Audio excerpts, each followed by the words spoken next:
Doctor Álvaro Cámara, muy buenos días. Buenos días, doctor Fernando. Bueno, doctor Cámara, aquí seguimos con la crisis y la crisis proviene del petróleo, pero la crisis se expresa en las bolsas. Ayer subió muy duramente el Dow. ¿Esto se podrá restablecer en medio de semejante crisis? ¿Cuáles son las perspectivas? Uno tiene que afrontar las cosas. ¿Qué es lo que va a pasar? La volatilidad por ahora, doctor Fernando, ayer hubo un pequeño respiro. Los mercados de alguna forma tomando alguna ventaja de las fuertes caídas, más movimientos de corto plazo, de correcciones de corto plazo. Esta mañana hubo noticias pues de las autoridades monetarias de algunos países, como el caso del Banco Central de Inglaterra, que bajó 50 puntos básicos sus tasas, la primera reacción de emergencia que se ve de esta entidad desde la crisis del 2008. Islandia hizo lo propio. Christine Lagarde anunció pues que el Banco Central Europeo muy seguramente en sus decisiones el día de mañana en la reunión ordinaria va a tener que tomar algún tipo de acción. Advirtió pues que si esto no se le ponía salvavidas fiscales y monetarios, pues estaríamos abocados a una crisis similar o tal vez quién sabe si peor que la de 2008, y esperando que la Reserva Federal haga lo propio en la próxima semana después de haber bajado la tasa de interés de emergencia 50 básicos la semana pasada. Igual desde el punto de vista fiscal ya hay anuncios por el lado del gobierno de Trump que no se materializan, simplemente se dice que podrían venir alivios de cara a los hogares por el lado de los impuestos a la nómina, también de alguna manera algunos anuncios en la parte de Inglaterra en materia fiscal, sin mucho espacio como el que se tuvo en el 2008, doctor Fernando, de las autoridades para poder maniobrar una crisis que, aparte de estar toda alrededor del famoso coronavirus, pues se le une todo el tema de la guerra de precios del petróleo que podría acentuar aún más la situación.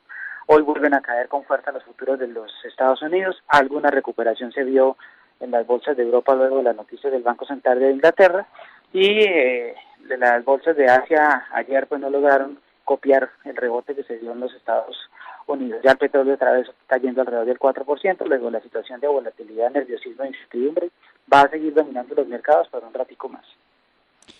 Doctor Cámara, hablábamos hace unos minutos con el doctor Francisco José Lloreda, presidente de la Asociación Colombiana de Petróleo. Uno tiene que tomar decisiones oportunas. Él nos decía que más o menos el costo de referencia de un barril de petróleo en Colombia es de $40 y que a nosotros nos pagan unos 6, 7 u $8 menos que el Brent. Es decir, que en el momento actual eso no es viable.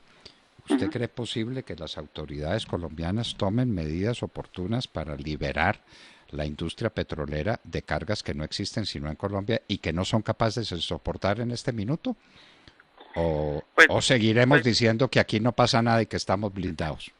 Pues doctor Fernando, esas decisiones de eficiencia deberían venir más como una política que como una reacción puntual. Naturalmente creo que no solo Colombia, sino todos los países están en la misma situación. Usted ya me preguntaba que cuánto le vale extraer un barril de crudo a los señores de Arabia Saudita.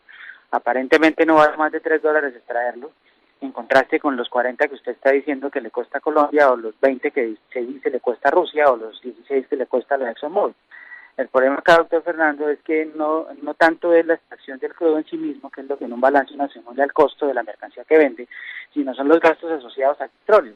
Y es que hoy día los balances fiscales o los presupuestos de muchas de estas naciones dependen del petróleo alto. Es decir, que Colombia tiene, según el Ministerio de Hacienda, un supuesto macroeconómico para el 2020 de $60 por barril. Se dice que el presupuesto en Arabia está hecho sobre $83.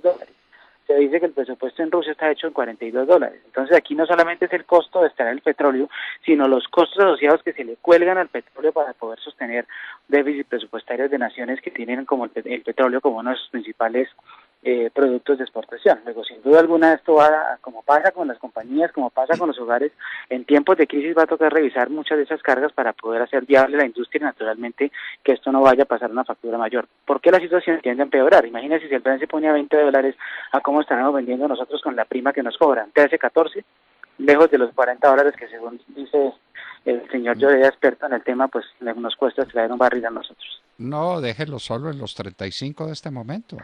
Esto no es viable, esto no es viable, esto no es viable. Y Ecopetrol está bajando, dígame, usted que es experto en estas materias, ¿cómo hace el presidente de esa compañía para llegar en la Asamblea General a decir que va a repartir los dividendos gigantescos que está diciendo que va a repartir en el momento en que está vendiendo prácticamente a pérdida o que tiene este horizonte?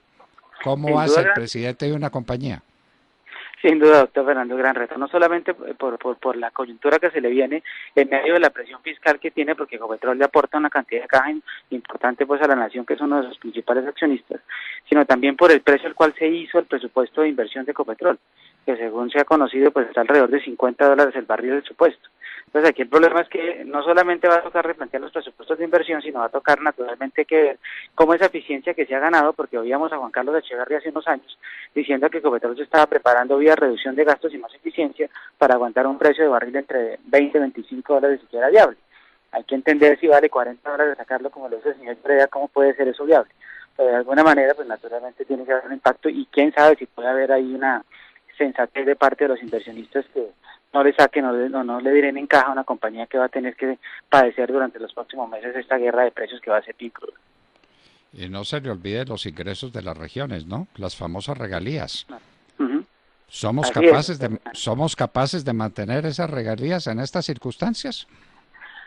Es muy compleja la situación, estoy de acuerdo. Desde el punto de vista fiscal, lo que se viene, porque los supuestos cambian dramáticamente, va a ser muy complejo, no solamente porque el petróleo no vale 60 como lo estima el Ministerio de Hacienda, con lo que eso implica para regalías, para el Gobierno Nacional Central, sino también por lo que implica en materia de crecimiento. Si la economía no crece al 3.3, pues seguramente el recaudo tributario se va a poder afectar y esto naturalmente nos va a llevar a temas de déficit distintos a los que nos imaginábamos. En un momento en el cual no solamente el déficit fiscal podría tener presión, sino un déficit de cuenta corriente que, como lo hemos hablado, se va a acercar al 5% del Producto Interno Bruto.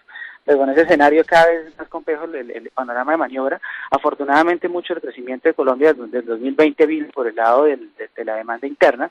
Hay que ver qué tanto los agentes se afectan por la pérdida de valor de la bolsa, que es uno de sus indicadores de riqueza, que naturalmente llevaría a que muchos de alguna forma replantearan necesidades de gasto, y todo este entorno pues que hace que tanto afecta la confianza de los consumidores y naturalmente de los empresarios, que van a tener que padecer precios mucho más altos de energía y naturalmente van a tener que padecer el tipo de cambio que de alguna forma se va a transmitir vía precios a muchos consumidores.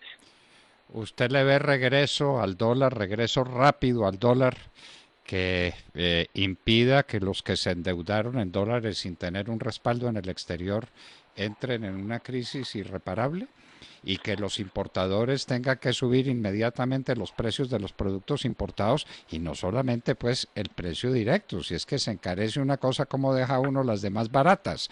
¿Cómo es ese fenómeno de transmisión, la correa de transmisión entre los productos importados y los que no lo son, cuando esos productos importados tienen tanta significación en el proceso intermedio? Porque cuántas son las empresas que no venden finalmente lo que están importando, pero que lo tienen como una necesidad para su equipamiento y para su funcionamiento, materias primas. Entonces, le repito la pregunta, ¿usted ve que el dólar pueda regresar rápidamente antes de que cause estragos en muchos sectores de la economía? Mientras se mantenga la volatilidad difícil, doctor Fernando, hoy el dólar va a abrir otra vez arriba de 3.800 y en este nerviosismo se va a mantener presionado. No es además posible pensar en un dólar más barato de 3.500, 3.400 con un déficit de cuenta corriente que se puede aproximar al 5% del Producto Interno Bruto. Va a haber un momento en el cual tal vez recorra un espacio que no transó de manera continua, que era lo que les decía ayer, que está alrededor de 3.550 pesos. Pero lo que está claro es que pareciera que nos vamos a tener que acostumbrar a ver dólares más o menos a 3.600, 3.700. En las reacciones pues tentará a subir, como va a pasar hoy otra vez, que volveremos a ver el dólar arriba de 3.800, que muy seguramente en un momento de espacio, de descanso de los mercados, que no sabemos desde qué punto va a ser ese descanso, puede haber algo de corrección, pero que volvamos a tener un dólar de 3.300 este año, con esos supuestos macroeconómicos y con una situación tan difícil, por lo menos para el primer semestre lo veo complicado. Noticia de última hora, inflación de los Estados Unidos en febrero 0.1%. ¿Eso es recesión o eso qué es? Por ahora no, doctor Fernández. Los indicadores de los Estados Unidos en términos anualizados siguen alrededor del 2%. Lo que sí es claro es que las probabilidades de recesión medidas por lo que anticipan las curvas de rendimiento de los tasas de interés en Estados Unidos ya se acercan al 60% para esta economía. Luego la cosa se va a poner más difícil y creo que vamos a tener que caminar un trecho de mucho nerviosismo y mucha incertidumbre. La paciencia y la calma en las inversiones es la mejor recomendación y mejor consejo. Y el que tiene liquidez va a tener una linda oportunidad para aprovechar y comprar a precios de ganga. Nada que hacer. No hay duda ninguna, precios de ganga. Muchas gracias, doctor Cámaro, sabemos de sus ocupaciones. Un abrazo muy estrecho y gracias por ilustrar nuestra opinión así. A usted, doctor Fernando Soler.